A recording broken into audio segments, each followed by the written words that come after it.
Good morning po sa inyo lahat. Bago po tayo magsimula sa ating banal na gawain sa umagang ito, hinihiling ko po ang bawat isa na personal po tayong makipagdiig sa ating Panginoon. Siya sa atin ang ating puso't isipan. Sige po, mag-pray po tayong kanya-kanya.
Kaya nga mga kapatid, tayo malaya ng makapapasok sa dakong kabanal-banalan dahil sa katayan ni Kristo Jesus.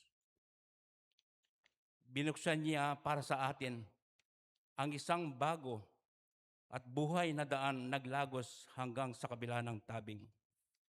Alalaong bagay ang kanyang katawan. Tayo may isang dakilang saserdote na namamahala sa sambahayan ng Diyos. Kaya't lumapit tayo sa Diyos ng may tapat na kalooban at matibay na pananalig sa Kanya. Lumapit tayong may malinis na budhi sapagkat nalinis na ang ating mga puso at nahugasan na ng dalisay na tubig ang ating mga katawan. Magpakatatag tayo sa ating pag-asa at huwag mag-alinlangan sapagkat tapat ang nangako sa atin.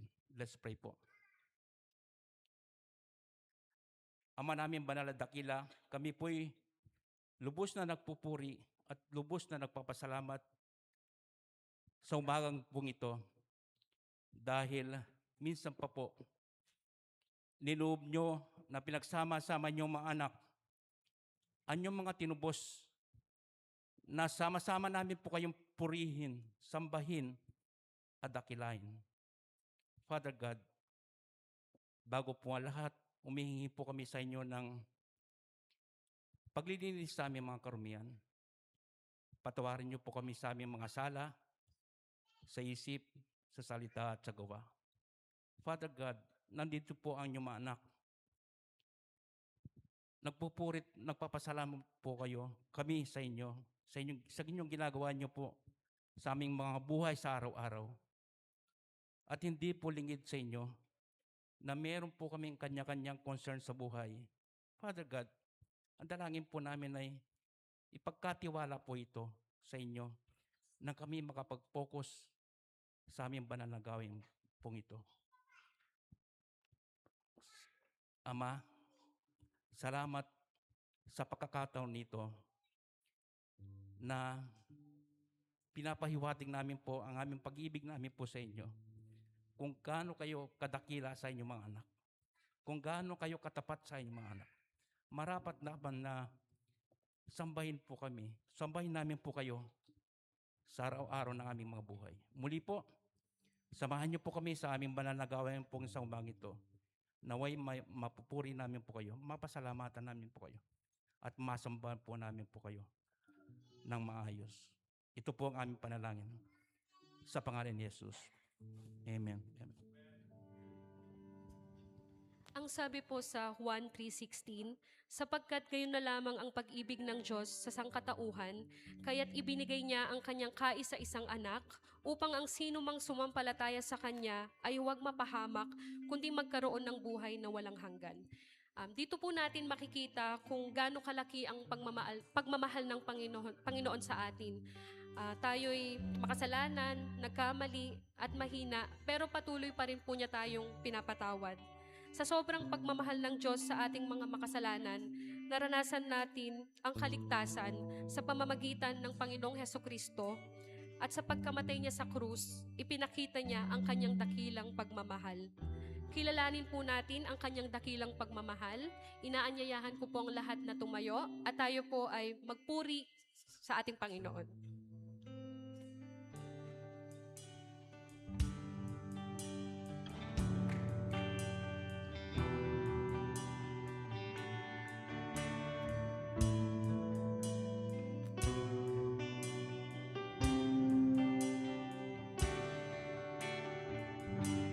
Sa pagmamahal ng Diyos, sino ang makahihigit? Meron ka bang nababati? Buktong na anak, hindi niya ipinagkait. Nanaog sa mundo, nagdusa, tumbanas ng libong sakit. Oh, purihin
Lord. Salamat, Panginoon, sa iyong mga biyaya.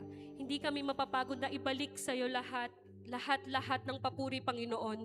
Kaya naman, pupurihin ka namin sa pamamagitan ng aming awit, Panginoon. Ang sabi po sa 2 Corinthians 5:21, hindi nagkasala si Kristo, ngunit alang-alang sa atin, siya'y itinuring na makasalanan upang sa pakikipag-isa natin sa Kanya ay maging matuwid tayo sa harap ng Diyos. Marami tayong pagkukulang, ngunit sa kabila ng lahat ng yon, may isang bagay na nananatili, ang Kanyang sukdulang biyaya. Kaya naman, ngayong araw na to, itaas po natin ang ating mga kamay, ang ating mga puso, purihin po natin ang ating Panginoon.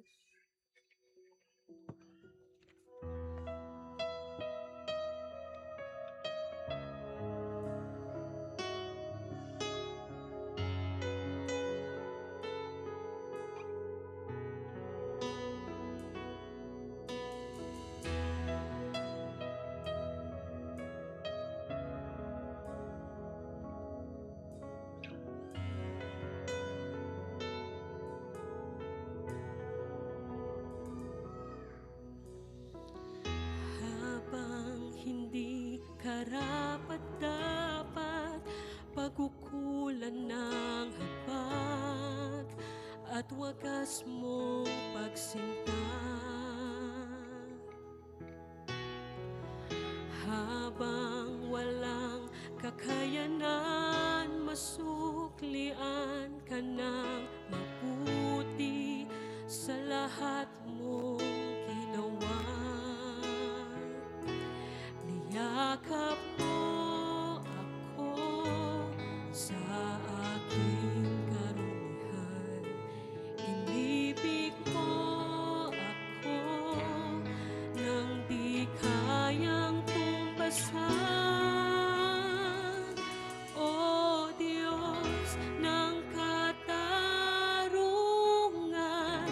at katwiran na kahit minsa'y di napahiran ang kabanalan, kaluwalhatian. Salamat sa sukdulang biyaya mo.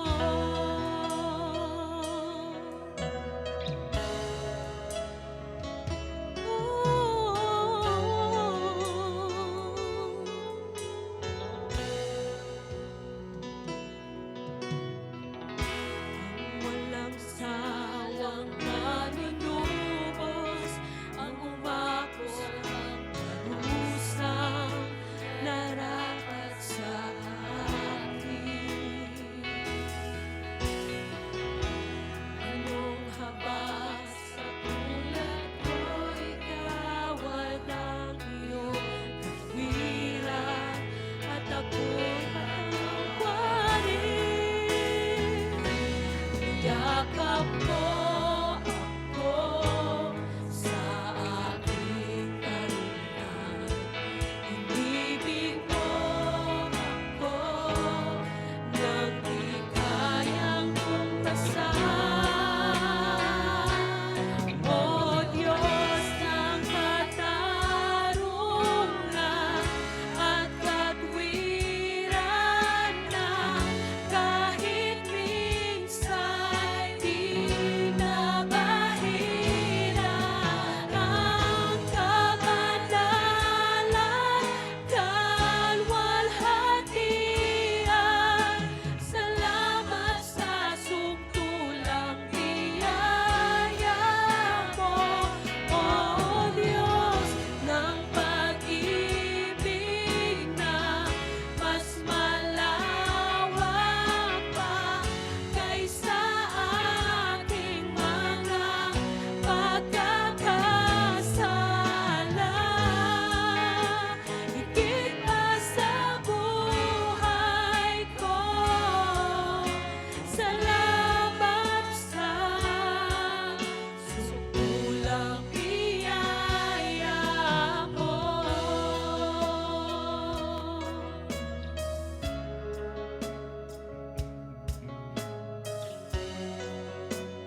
Jesus, Lord.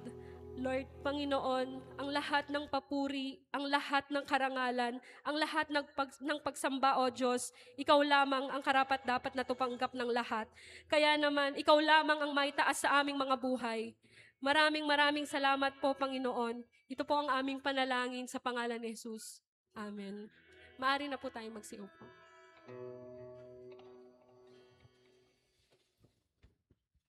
Inihiling ko ang mga kids na pumunta sa harapan.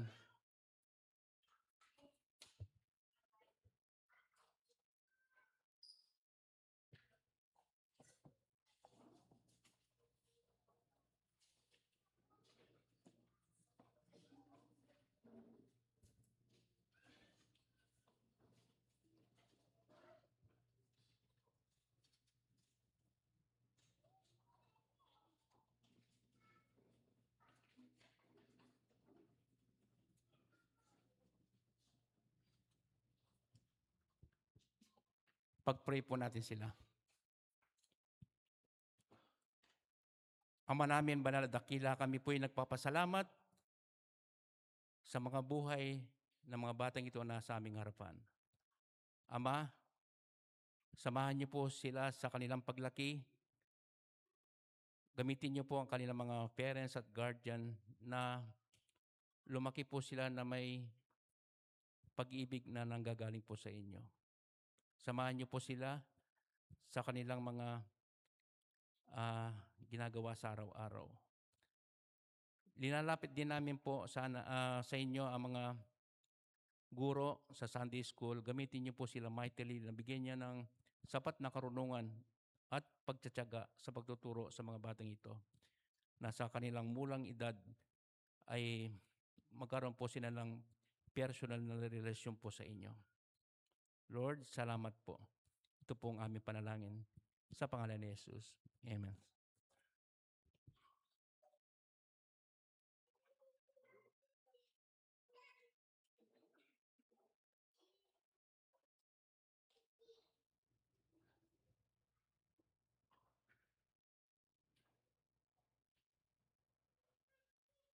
Ngayon po, ilapit natin po sa ating Panginoon ang ating mga prayer concerns sa araw nito. Una po, continuous praying for our pastors, elders, mga Bible study teams, our fellow missionaries, and to our brothers and sisters in Christ for giving us wisdoms and commitment to follow His wills. Pangalawa po, patuloy po natin pag-pray ang ating makabuluhan celebration ng ating church, 37 years na faithfulness sa ating Panginoon. Pangatlo naman po, patuloy natin pag-pray ang ating mahal na bansang Pilipinas in recovering our national economy and resolve unity on political issues. Sige po, mag-pray po tayo.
Let's pray po.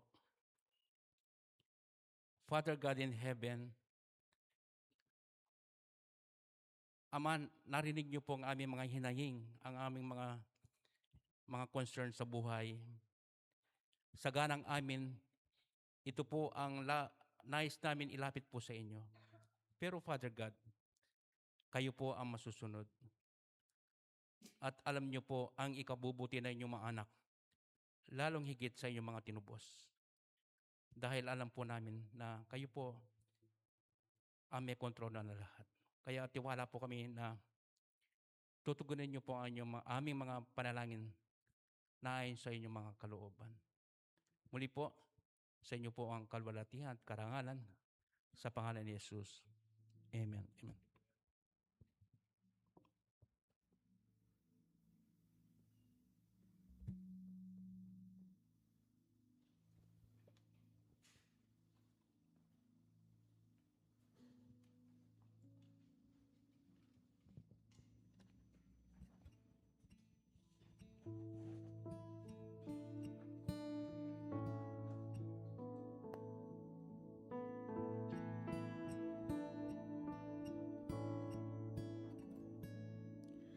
Prepare our hearts, O God. Help us to receive.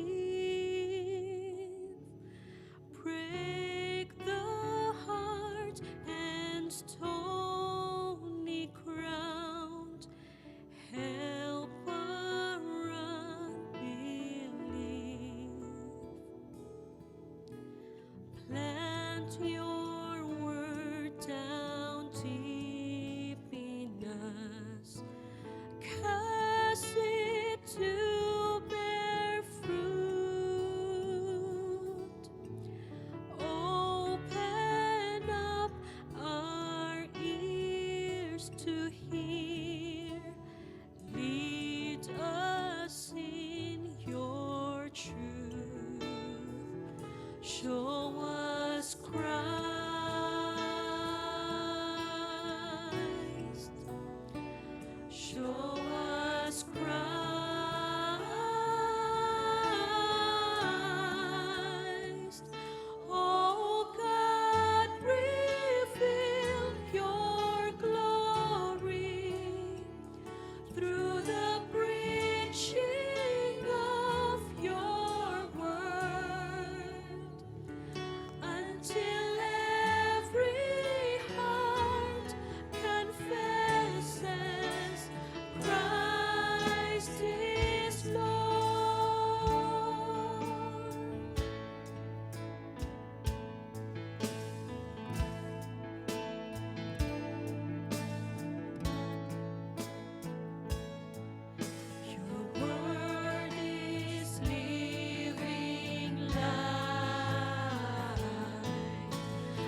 Let's stand po. Pakibuksan po natin ating mga dalang Biblia at sama-sama po natin basahin ang kanyang mga banal na salita sa 1 Corinthians chapter 1 verses 10 to 17. Unang Korinto, kabanatang 1, talatang 10 hanggang 17.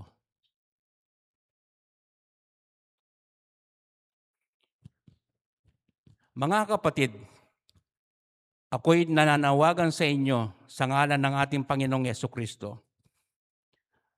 Magkaisa kayo sa pananalita, isipan at layunin upang mawala sa inyo ang pagkakabahabahagi, sapagkat ibinalita sa akin ng mga tauhan ni Chloe na kayo raw ay may alitan. Ito ang tinutukoy ko. Sabi ng isa, kay Pablo ako. Sabi naman ng isa, ako'y kay Apolos. May iba naman nagsasabi, kay Pedro ako. At may nagsasabi pang, ako'y kay Kristo. Bakit? Nahahati ba si Kristo? Si Pablo ba ang ipinako sa krus para sa inyo? Binautismuhan ba kayo sa ngalan ni Pablo? Salamat sa Diyos at wala akong binautismuhan sa inyo kundi sina Crispo at Gayo. Kaya't walang makapagsasabing kayo'y binautismuhan sa ngalan ko. Maalala ko nga pala, binautismuhan ko rin ang sambahayan ni Estefanas. Maliban sa kanila, wala na akong matandandaang binautismuhan ko sapagkat sinugo ako ni Kristo, hindi upang magbautismo, kundi upang mangaral ng mabuting balita. Ipinangaral ko nga ito, ngunit hindi sa pamamagitan ng pananalitang batay sa karunungan ng salibutan, upang sa gayoy hindi mawala ng kabuluhan ang kamatayan ni Kristo sa krus. Papuri po sa ating Panginoon sa kanyang mga banal na salita. Pwede na po tayo makaupo.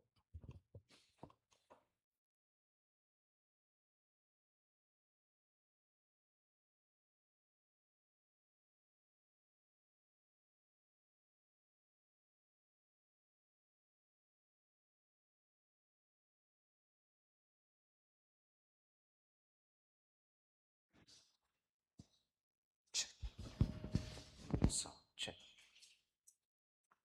Magandang umaga po sa ating lahat. Salamat sa mga nanay, sa mga women. Sila ho yung naging charge sa ating pananambahan ngayong umaga. At makita natin yung kanilang pagkakaisa sa suot pa lang. Naka-pink sila. At yung mga men din ho nung last week. At next week, yung mga youth naman natin. Sa mga nakalipas na araw, nakita natin yung ating mga political leader o yung ating bansa ng pagkawatak-watak nila. Nawawalan sila ng pagkakaisa. At ang nakakalungkot dito, tayong mga Pilipino, ang mamayang Pilipino ang apektado ng kanilang differences sa politics. At ngayon hong umaga, dahil 37th year anniversary month po natin ng July, ang ating mensahe ay may kinalaman sa pagkakaisa. Dahil kung wala ho tayong pagkakaisa bilang isang church, hindi natin aabutin itong 37th year na ito. At tingnan ho natin yung mensahe sa atin ngayong umaga na mapaalanan tayo kung anong pagkakaisa ang meron po dapat tayo bilang isang tagasunod ng ating Panginoong Hesus. Samahan nyo akong tingnan ho natin yung ating mensahe sa ating mga Bible medyo mahaba-haba yung cover ng verse natin magmula chapter 1 hanggang chapter 4 ng 1 Corinthians. Na kung saan sinasabi ni Apostol Paul sa mga taga-Korinto na sila'y lubusang magkaisa at dapat huwag magkaroon ng pagkabahabahagi dahil sa pagsunod sa mga namumuno sa kanila. At ang nais kong ibigay na mensahe ngayong umaga sa atin ay tayo magkaisa sa pagiging tagasunod ni Kristo, hindi ng tao. Tayo muna po'y manalangin.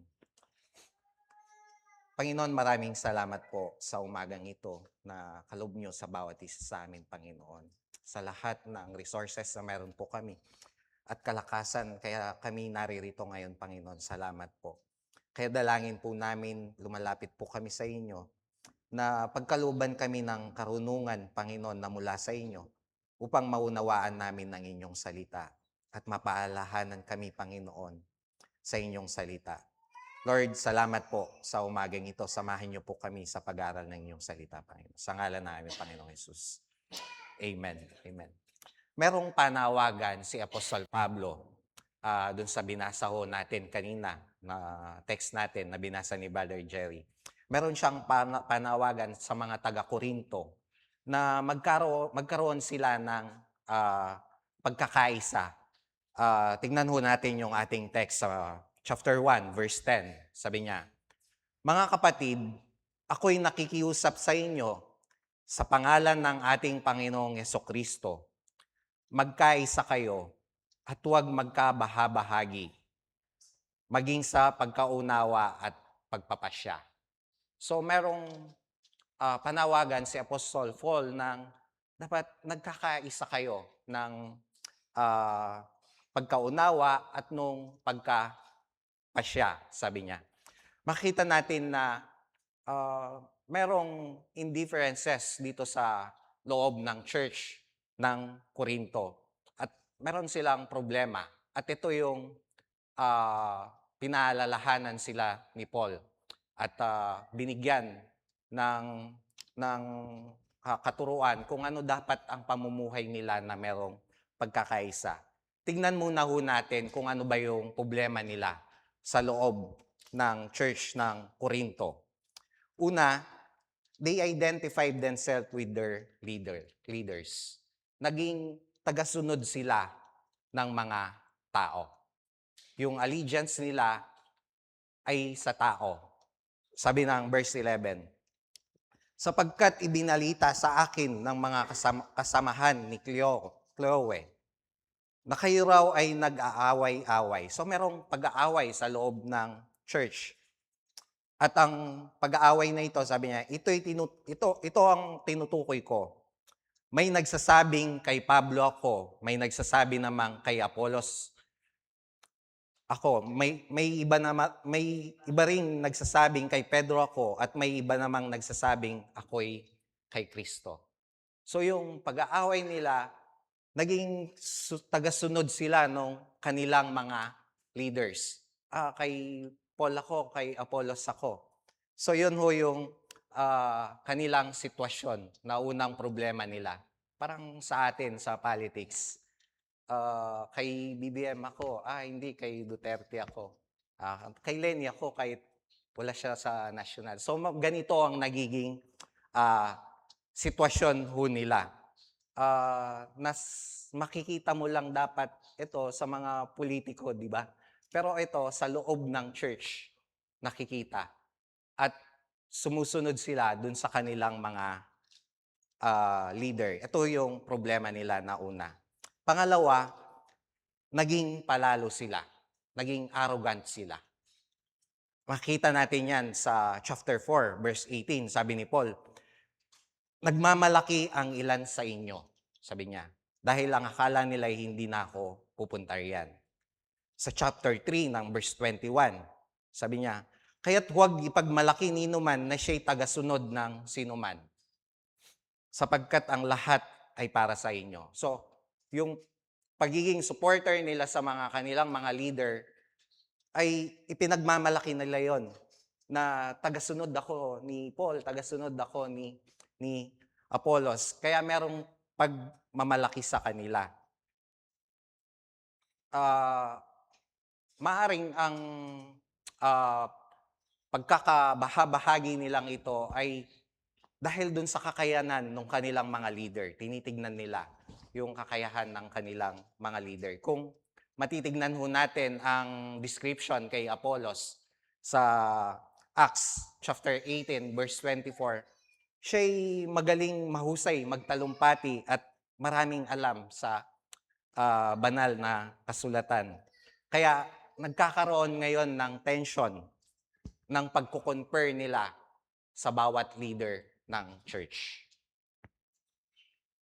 Kaya makita nila na tinalakay ni Paul na naging palalo sila dahil tinitignan nila ang kanilang sarili na nakahihigit sila dahil dun sa pagsunod nila sa isang leader nila, dinadown nila ngayon yung iba dahil nakahihigit sila sa iba. Makita natin yan sa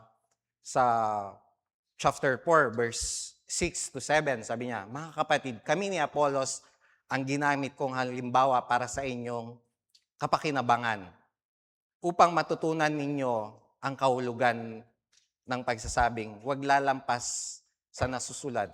Huwag ninyong ipagmalaki ang isang tao upang hamakin ang iba. So, pinagmamalaki nila yung pagsunod nila sa kanilang leader, then yung iba naman ay hinahamak nila. Paano kayo nakakahigit sa iba? Sabi niya, hindi ba't ang lahat ng nasa inyo'y ibinigay lamang sa inyo ng Diyos?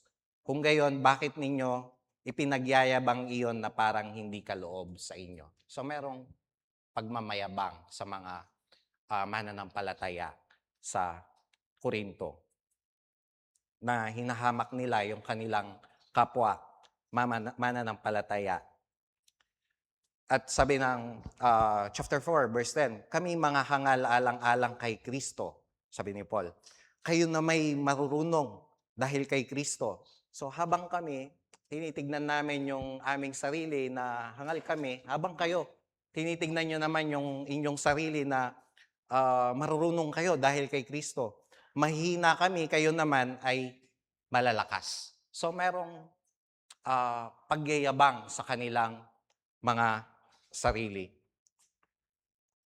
Nagkakaroon sila ng pagtingin nila sa kanilang sarili na magagaling sila dahil sa kanilang mga leader ay magagaling.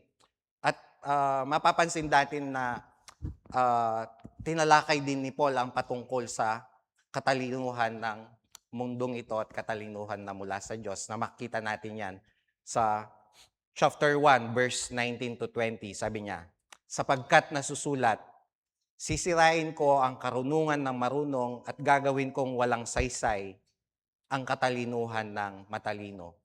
Ano ngayon ang kabuluhan ng marunong ng mga tagapagturo ng kautusan na mahuhusay ng debatista sa kapanahonang ito? Sabi ni Paul, anong saysay niyan?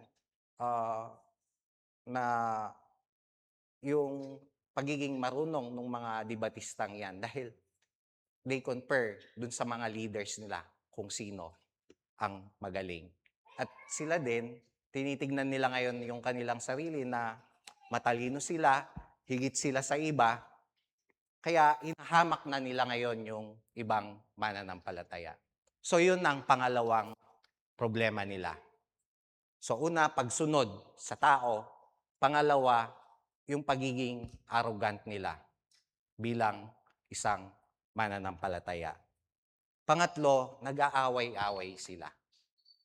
Sabi niya sa chapter 3, verse 3 to 4, sapagkat nananaig pa sa inyo ang laman. So, kayo, mga makalaman pa kayo. Ang inyong pag-iinggitan at pag-aaway ay palatandaan ng makasanlibutan pa kayo at namumuhay ayon sa laman, sabi ni Paul. Kapag sinasabi ng isa, kay Pablo ako at sa iba, kay Apollos, hindi ba palatandaan yan na namumuhay pa kayo ayon sa laman? So, meron silang pag-aaway sa loob ng church dahil dun sa pagsunod nila sa kanilang mga leader. At ito, pagpapakita sa kanila na makamundo pa kayo. Sabi ng NIV, worldly. Dahil dun sa meron silang hindi pagkakasundo. Yun ang nagsisimula ng pag-aaway nila. At yung paghatol nila sa iba. Sabi ng chapter 4, verse 3 to 4, walang anuman sa akin kung ako'y hatulan ninyo. Si Paul ito, sinasabi niya sa kanila, walang anuman kung hatulan niyo ako. O alinbang hukuman ng tao, ako man ay hindi umatol sa aking sarili. So, even yung sarili ko, hindi ko inahatulan, sabi ni Paul. Malinis ang aking bundi. Subalit, hindi yon katibayan na ako'y walang kasalanan. Ang Panginoon ang hahatol sa akin, kahit huwag kayong humatol nang wala sa panahon. So, yung kanilang mga leader, sinusundan nila and nagkakaroon sila ng pagiging mataas na tingin sa kanilang sarili at sinasabi nila na marunong sila and nagsimula na silang humatol sa iba. At sabi ni Paul, huwag kayong humatol dahil wala pa sa panahon para humatol kayo. So yun ang nagiging problema ng pagkabahabahagi ng Corinthian Church sa panahon nila Apostol Pablo. At ngayon, tignan ho natin kung paano niresolba o ano yung paalaala sa kanila ni Apostol Paul para hindi sila mamuhay ng ganito. Sabi niya, una, yung address niya, pag-a-address ni Paul ng pagiging panatiko nila sa tao o yung allegiance nila sa kanilang mga leader o pagsunod sa tao.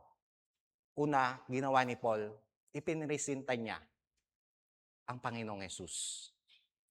Dahil pinaalala niya sa kanila kung sino si Jesus. Dahil dun sa pagsunod sa kanilang mga leader, nakalimutan nila kung sino si Jesus, kung ano yung ginawa sa kanila. Sabi ni Paul sa verse 13, bakit? Nahahati ba si Kristo? Si Pablo ba ang ipinako sa krus para sa inyo? So, ako ba, sabi ni Paul, ang namatay dun sa krus para sa inyo? Para sumunod kayo ng ganyan sa akin at hamakin yung iba. Hindi o ang tao ang namatay sa krus para tubusin ang ating kasalanan, kundi tanging si Kristo lamang. Kaya hindi si Paul, hindi si Apollos, hindi si Peter ang napako sa krus, kundi si Kristo lamang. Kaya ang pagiging panatiko dapat nila hindi sa kanilang mga leader. Yung pagsunod nila o yung allegiance nila hindi dapat sa kanilang mga leader, kung hindi sa Panginoong Jesus lamang. Yun ang unang sinabi sa kanila ni Paul. At ang bautismo na meron sila ay hindi sa pangalan ni Apostol Pablo, kung hindi sa Panginoon ang bautismo na tinanggap nila. Sabi niya sa 13b, binautismohan ba kayo sa pangalan niya? Sa pangalan ni Paul. Salamat sa Diyos at wala akong binautismohan sa inyo maliban kina Grispo at Gaius. Kaya hindi nyo masasabing kayo binautismohan ko sa aking pangalan. Ako nga rin palang nagbautismo sa sambahayan ni Estepanas. Maliban sa kanila, wala na akong natatanda ang binautismohan ko. Mahirap po yatang sabihin na nabautismohan ako sa pangalan ni Brother Edgar. Dahil si Brother Edgar o ang madalas na makita natin sa baptism. Kaya pinaalala ni Paul kung ano yung bautismo na natanggap nila. Ng bautismo ng hindi ng kanilang mga leader, kung hindi bautismo na mula sa Ama, Anak at Espiritu Santo. Kaya sinasabi ni Paul na hindi dapat yan kayo na may allegiance kayo sa inyong mga leader. Unang-una, ang namatay sa krus ay si Kristo. Ang bautismong tinanggap ninyo ay mula sa Diyos. At ipinaalala sa kanila ni Paul yung kanyang tungkulin. Sabi niya sa verse 17, sapagkat isinugo ako ni Kristo hindi upang magbautismo, kundi upang mangaral ng magandang balita.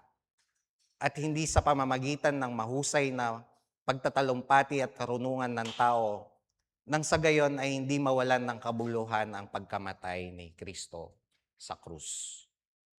Ang pinakalayo ni Paul, sabi niya, ay may pangaral ang mabuting balita. Marahil merong comparison ito, kaya sinabi ito ni Paul, na yung maraming nababautismuhan na leader, yun ang mas magaling. Pero sabi ni Paul, hindi sa aking pangalan kayo nabaptize, so hindi kay Apollos, hindi kay Peter, kundi sa Panginoon. Di ba ganyan din ang sitwasyon ng Panginoong Yesus nung nakita nung mga apostol ni John na nagbabautismo siya at may mga pumupuntang tao kay Jesus. Pumunta agad sila kay John, ini-report na yung taong pinakilala mo sa amin na nagbabautismo ngayon. Pero anong sabi ni John? Hindi ako ang Kristo, sabi niya. Isinugo lamang ako, yung tungkulin ni John, sinabi niya, na mauuna sa Kristo. Kaya, sabi ni John, dapat siyang maitas at ako ay maibaba. Alam ni John kung ano ang tungkulin niya.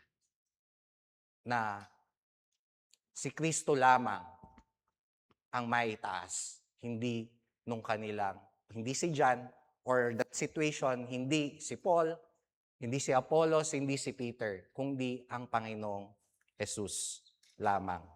Kaya, kung meron tayong allegiance, dapat nakikita iyan, hindi sa mga leader, sa mga pastor, kung hindi katapatan sa Panginoong Hesukristo. Dahil siya yung namatay sa cross. Pangalawa ho, ang mensaheng daladala ni Paul ay si Jesus. Yung message ni Paul, hindi ng message ng karunungan ng tao, hindi mensahe ni Paul, hindi mensahe ni Apollos or ni Peter. Kung hindi, si Jesus ang magandang balita, ang daladalang mensahe ni Pablo. Na makita natin yan, sinabi niya sa chapter 1, verse 23. Sabi niya, ngunit ang ipinangaral namin ay si Kristo na ipinako sa krus, na para sa mga Hudyo ay isang katitisuran at para sa mga Hintil ay isang kahangalan. Subalit sa mga tinawag ng Diyos, maging sa Hudyo, mga sa Grego, si Kristo ang kapangyarihan at karunungan ng Diyos, sabi ni Paul. Sapagkat ang inakala nilang kahangalan ng Diyos ay karunungan ng higit pa sa karunungan ng tao, at ang inakala nilang kahinaan ng Diyos ay kalakasang higit pa sa kalakasan ng tao. So yung message na dala-dala ni Paul ay si Kristo. Chapter 2, verse 1 to 2, sabi niya, mga kapatid, nang ako'y pumunta riyan, ipinahayag ko sa inyo ang hiwaga ng Diyos. Hindi sa pamamagitan ng kahusayan ng pananalita o ng malawak na karunungan. Sapagkat nung ako'y nariyan, ipinasya kong wala akong ibang ipapalam sa inyo maliban kay Hesukristo at ang kanyang kamatayan sa krus.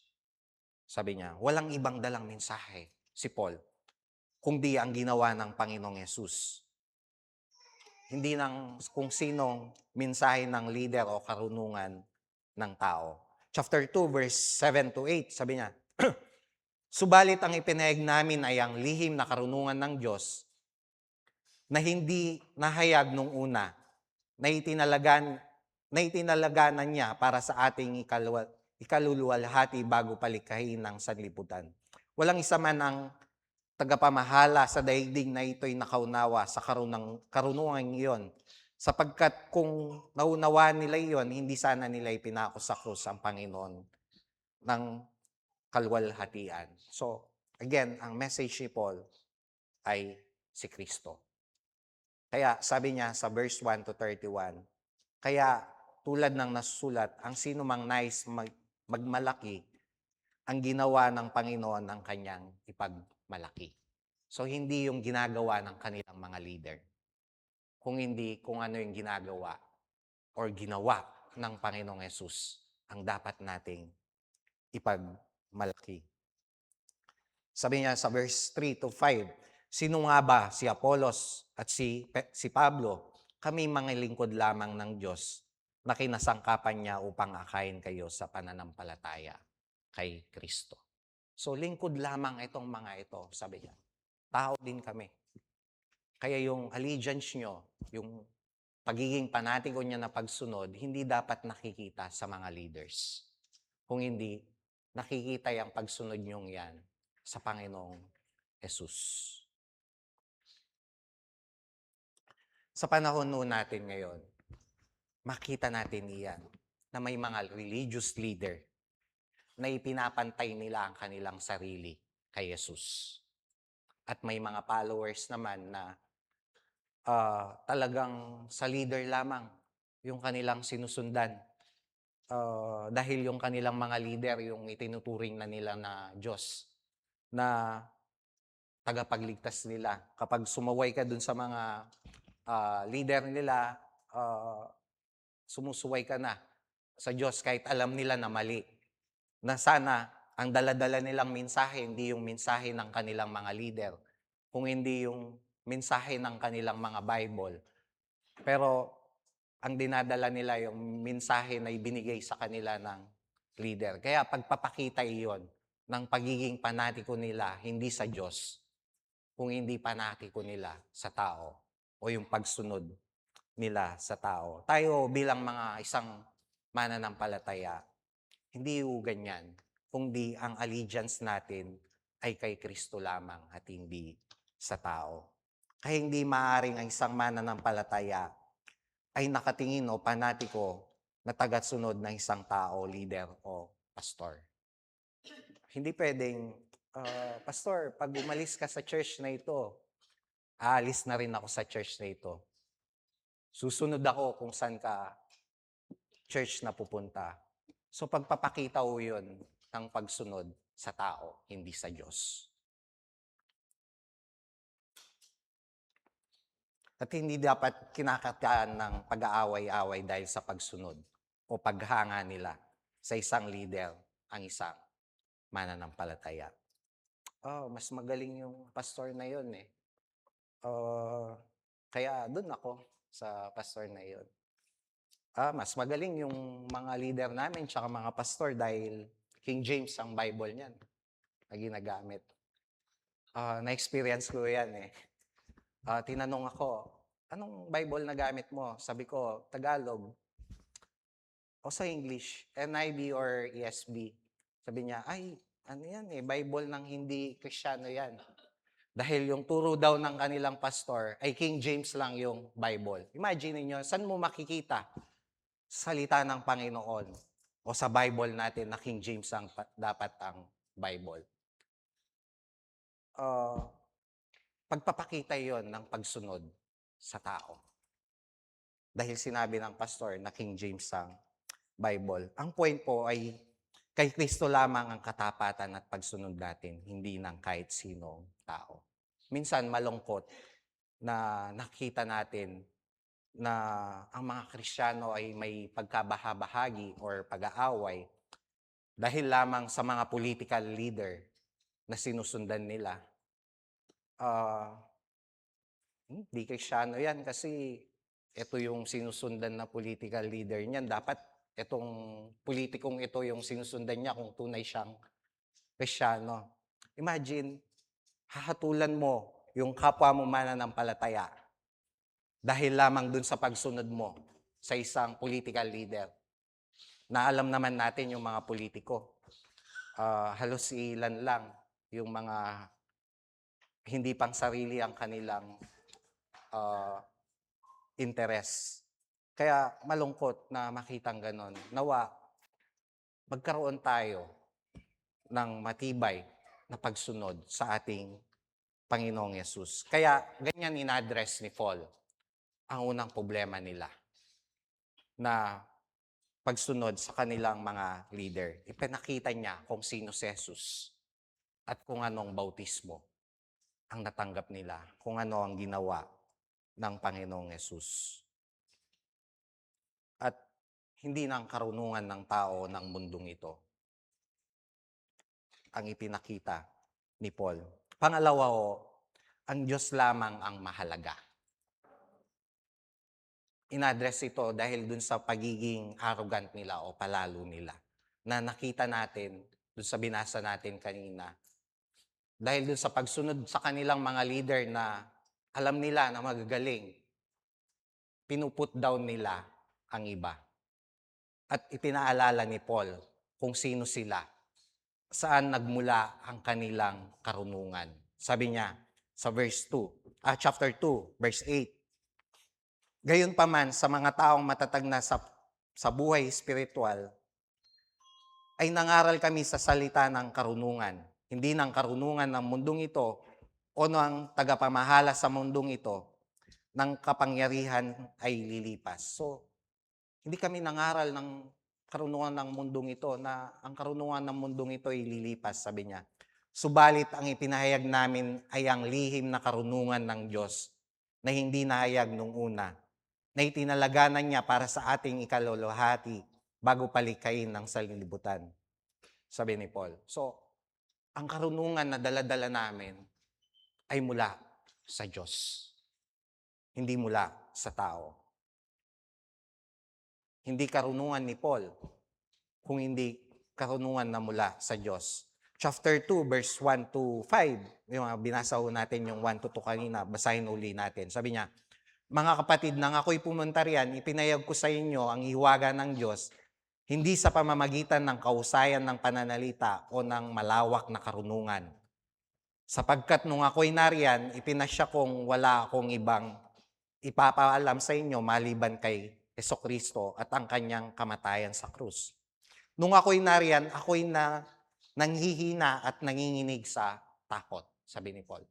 Dahil sa nervyos sa pag-arap sa mga taga-Korinto, ang katangian nila ay magagaling sila, mga matatalino sila.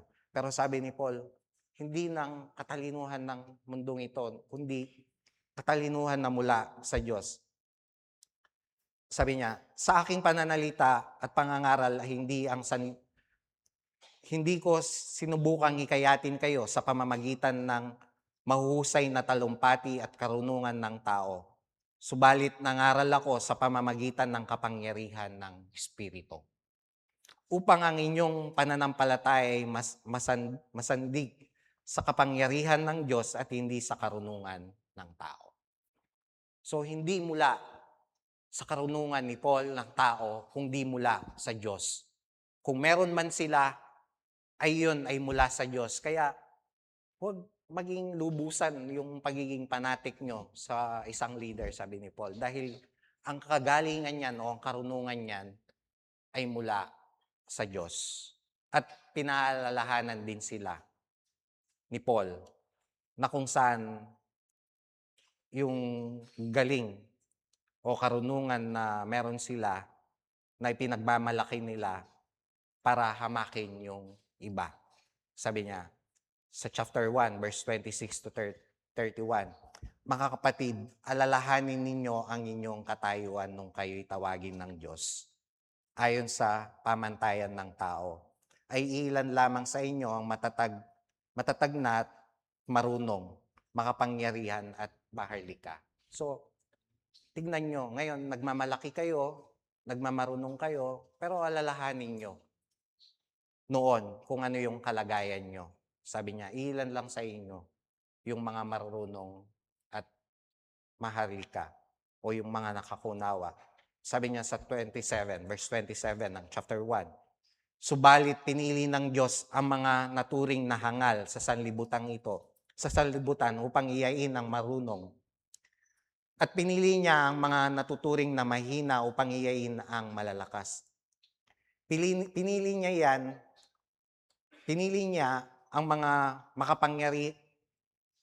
pinili niya ang mga pangkaraniwang tao, mga hinahamak at mga mahina sa sanlibutan ito upang ipawalang saysay ang mga kinikilala sa sanlibutan. Kaya't walang sino mang makapagmamalaki sa harapan ng Diyos. So sino kayo ngayon para nagmamalaki na ang meron kayo ay mula lamang sa Diyos. Kaya't sino kayo, sabi niya. Kaya't walang sino man ang makapagmamalaki sa harapan ng Diyos. Kaya sa Kanya nagmula ang buhay na taglay ninyo dahil sa pakikipag-isa ninyo kay Kristo Jesus, na siyang ginawang karunungan natin. Sa pamamagitan din niya tayo itinuring na matuwid, ginawang banal, at iniligtas ng Diyos. Kaya nga tulad ng nasulat, sino mang magnanais magmalaki ang ginawa ng Panginoon ng kanyang ipagmalaki. So ang Diyos ang nagbigay sa atin ng lahat. Ng kaligtasan natin, ng buhay natin. Kaya hindi mo pwedeng tignan o hamakin ang iba. Dahil kung meron kang dapat ipagmalaki, sabi niya, ang Panginoon iyon. At ang Diyos ang mahalaga, hindi ang lingkod. Sabi ni Paul, kung saan ipinakita ni Paul na sila'y manggagawa ng Diyos. Sabi niya, sino ba si Apollos o si Pablo? Kami mga lingkod lamang ng Diyos. Kinasangkapan niya upang akayin kayo sa pananampalataya kay Kristo. Ginawa lamang ng bawat isa sa amin ang tungkulin na ibinigay ng Panginoon. Ako ang nagtanim, si Apollos ang nagdilig, subalit ang Diyos ang nagpatubo at nagpalago. Siya ang nagpapatubo at nagpapalago. Ang nagtanim ang nagdidilig ay parehong manggagawa lamang at bawat isa'y tatanggap ng gantimpala ayon sa kanyang pagsisikap.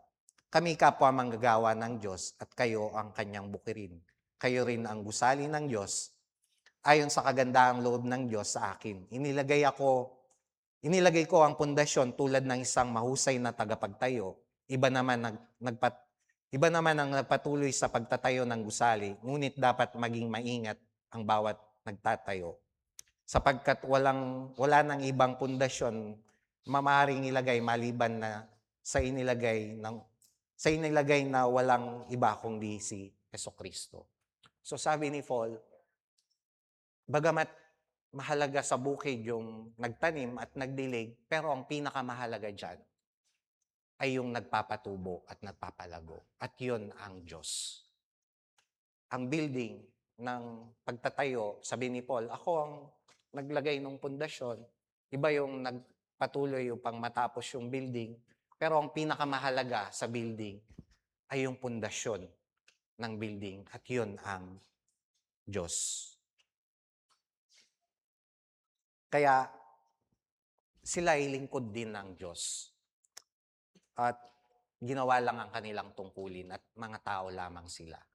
Kaya kung merong allegiance sa kanila, hindi dapat na maging panatiko ang tao sa kanila. Dahil tayong lahat ay mga lingkod ng Diyos. Pare-parehas tayo. Iba-iba lamang ho ang tungkulin na ipinagkaloob at kakayahan sa atin ng Diyos. Kaya kung titignan mo ang iyong sarili na mas nakakahigit sa iba, hindi pwede yun. Sino ka? Habang ang kakayahan mong yan, ng lahat ng meron sa iyo, ay mula lamang sa Diyos at hindi mula sa iyong sarili. Kaya sa church hindi dapat kinakakitaan tayo ng pagmamalaki o ng mas magaling tayo sa iba. Dahil ang lahat ng meron tayo ay mula sa Diyos. Kaya kung meron tayong dapat ipagmalaki, ay ang Diyos, ang ginawa ng Diyos.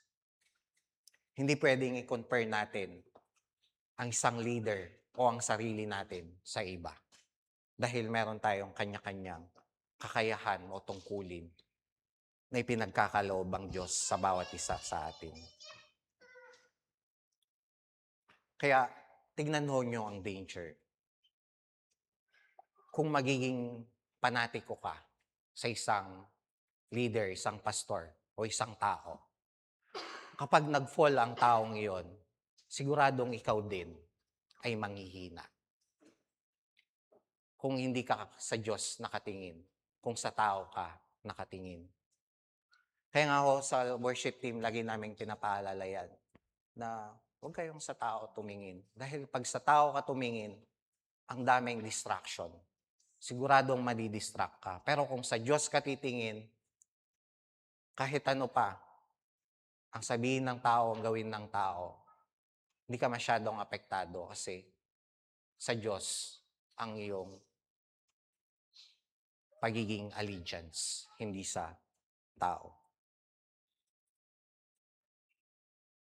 Hindi ko natin dito sinasabi na tumingin na tayo sa Diyos, hayaan na natin yung mga maling gawain. Hindi ko ganon. I-call natin yung mga maling gawain, tulungan na ituwid yung ating mga kapatid, pero i-focus natin yung ating sarili sa Diyos, wag sa tao. At wag tayong magkumpara ng ating mga sarili o ng ibang tao. Kaya sa atin, paalala ito ng kung saan tayo dapat nagkakaisa. Una, sa ating Panginoong Yesus. At pangalawa, hindi mahalaga ang tao. Ang Diyos lamang ang mahalaga. Kaya may mga churches na nagiging proud sila dahil membro sila ng mga malalaking church at prominent na mga pastors. At sinasabi nila, yung mga iba na maliliit na ilan ng membro, hinahamak na nila ang mga alam nila na kapatid nila sa Panginoon. Hinuhusgahan na nila at hinahatulan na nila na sinasabi, di mo kilala tong pastor na to. Baka hindi ka Kristyano kasi kilalang kilala ang pastor na ito. Hindi mo alam yung church na ganito. So may mga ganyan na pananaw na Kristyano. Kaya hindi ho sa tao ang ating pagsunod. Pangatlo, inaddress ni Paul yung pagkakaroon nila ng pag-aaway-away. Na sinabi niya na ang Diyos ang hahatol sa panahon na itinakda niya, hindi ang tao. Dahil meron silang indifferences at tinitignan na nila ang kanilang sarili na higit sa iba, hinahatulan na nila ang iba. Kaya sabi niya, hintayin niyo ang Diyos na hahatol. At makita natin yan sa chapter 3, verse 13. Sabi niya, makikilala ang uri ng gawa ng bawat isa sa araw ng paghuhukom. Sapagkat mahahayag sa pamamagitan ng apoy kung anong uri ang ginawa ng bawat isa. So hintayin niyo yung paghukom dahil doon, walang maitatago doon. Mahahayag lahat yan, sabi ni Apostol Paul. Chapter 4, verse 4. Sabi niya, ang Panginoon ang hahatol sa akin. Kaya't huwag kayong humatol ng wala sa panahon. Maghintay kayo sa pagdating ng Panginoon. Siya ang maglalantad ng mga bagay na ngayon natatago sa kadiliman at mahahayag na ang lihim na hangarin ng bawat isa sa panahon yon. Bawat isa ay bibigyan ng Diyos na angkop na parangal. So, hintayin nyo yung pagdating ng Panginoon. Sabi niya sa chapter 4, verse 6b, sabi niya, huwag lalampas sa nasusulat, huwag ninyong ipagmalaki ang isang tao upang hamakin ang iba. Paano kayo nakakahigit sa iba? Hindi ba't ang lahat ng nasa inyo ibinigay lamang sa inyo ng Diyos? Kung gayon, bakit ninyo ipinagyayabang iyon na parang hindi kaloob sa inyo? Kaya huwag tayong umatol. Ang Diyos lamang ang hahatol sa atin. At yan o yung nakita natin na message, di ba? Sa mga nakarang mensahe natin sa James. Na wala tayo sa posisyon para hatulan yung mga kapatid natin na mananampalataya. Dahil kung tayo yung hahatol, malaki ang chance na magkamali tayo at magkasala tayo. Una, dahil di mo naman alam yung puso't isipan ng tao. At lalong hindi natin alam ang kaisipan ng Diyos. Kaya't sino tayo para humatol? At kung hahatol tayo, yan ang magsisimula ng pagkakaaway-away or magkaroon tayo ng pagkukonfer sa mga leaders natin. At yan din nagsisimula yung pagkakaaway-away. At may warnings din si Apostol Paul. Sabi niya na yung sumisira sa templo ng Diyos ay may parusa. sa Diyos, sabi niya. Kaya even leaders, lalo na ang leader, na pag nagkamali, ay malaking pananagutan sa Panginoon.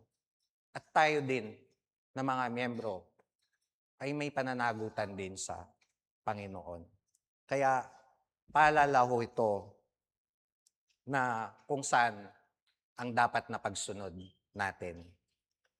Kaya una, walang masama sa pagiging magaling o matalino. At yun nga ang gusto natin sa ating mga leader, di ba, ng may karunungan.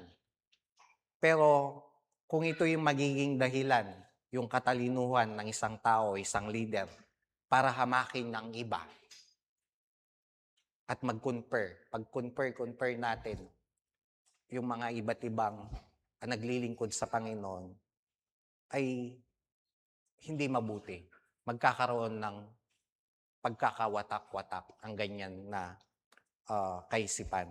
Kaya ingatan ho natin na huwag may konekta ang ating identity natin sa tao. Dapat kay Kristo lamang yung pagsunod natin. Ngayon, paano natin masisensyan na sumusunod na tayo sa tao? Una ho, kapag ikaw ay nagiging proud na sa taong sinusundan mo, o yung nagiging fanatic ka na sa tao, hindi na, ang ipinagmamalaki mo, hindi na si Kristo, kundi yung tao na yon ang ipinagmamalaki mo. Pangalawa, kapag ikaw ay nagsimula ng tingnan ang kapwa mananampalataya mo na mas higit ka sa kanila, dahil meron kang allegiance o pagsunod dun sa tao na iyon. Pangatlo, yung pagiging arrogant. Nagiging arrogante ka na dahil meron kang pagsunod sa isang taong tinitignan mo na marunong, at yung sarili mo din, sinasabi mo na hindi ka nakapantay ng iba. Mas magaling ka na sa iba na mananampalataya. At magsimula ka ng maghusga sa iba. Kaya nawa, tayo ay magkaisa sa pagiging tagasunod ni Kristo at hindi ng tao. Tayo po'y manalangin. Lord, salamat po sa pagpapaalala sa amin. Nawa, patuloy niyo po kaming tulungan sa mga darating na araw na tumingin lamang sa inyo, Panginoon, hindi sa mga kapwa namin mananampalataya, kundi maging focus namin ay sa inyo, Panginoon. At tulungan niyo po kami na lubusan namin kayong makilala, Panginoon, upang ang buhay namin ay makapamuhay ng sumusunod sa inyo, Lord.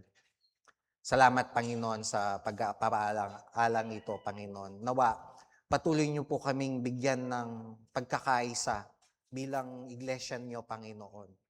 Patuloy niyo kaming bigyan ng isang kaisipan, isang pasya, Panginoon, at hindi ng pagkakaroon ng pagkawatak-watak, Panginoon, o ng pagsunod namin sa tao, Panginoon, kundi kayo lamang ang masundan namin, Panginoon.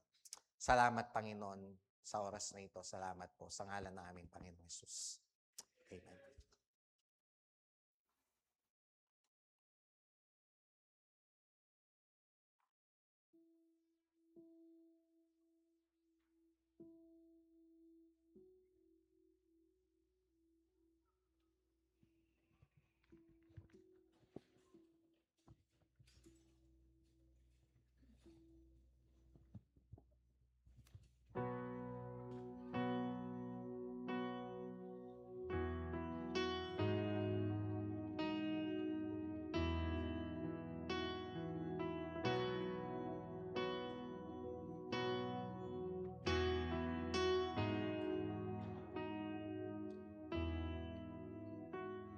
There is one gospel on which I stand for all eternity. It is my story, my Father's plan. The Son has rescued me. Oh, what a gospel, oh, what a peace, my highest joy and my deepest need. now and forever. He is my light. I stand in the gospel of Jesus Christ.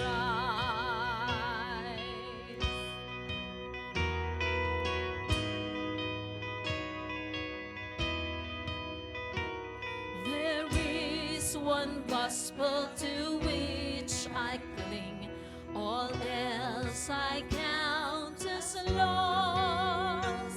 For there were justice and mercy meet, He saved me on the cross. No more I boast in what I can bring, no more I carry the weight of sin, for He has brought me from death to life. I stand in the gospel of Jesus Christ.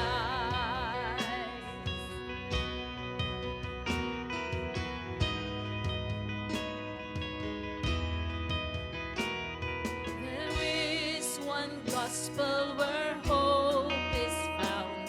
The empty tomb still speaks, for death could not keep my Savior down. He lives and I am free. Now on my Savior I fix my eyes. My life is His and His hope is mine. For He has promised I too will rise. I stand in the gospel of Jesus Christ.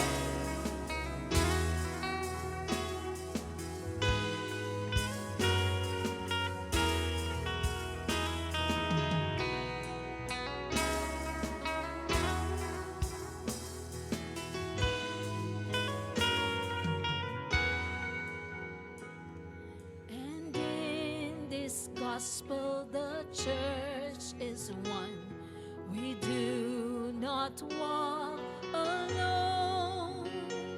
We have His Spirit as we press on to lead us safely home. And when in glory still I will sing of this old story that rescued me. Praise to my Savior, the King of life. I stand in the gospel of Jesus Christ. And when in glory still I will sing of this old story that rescued me. Praise to my Savior, the King of life. I stand in the gospel of Jesus Christ. Praise to my Savior, the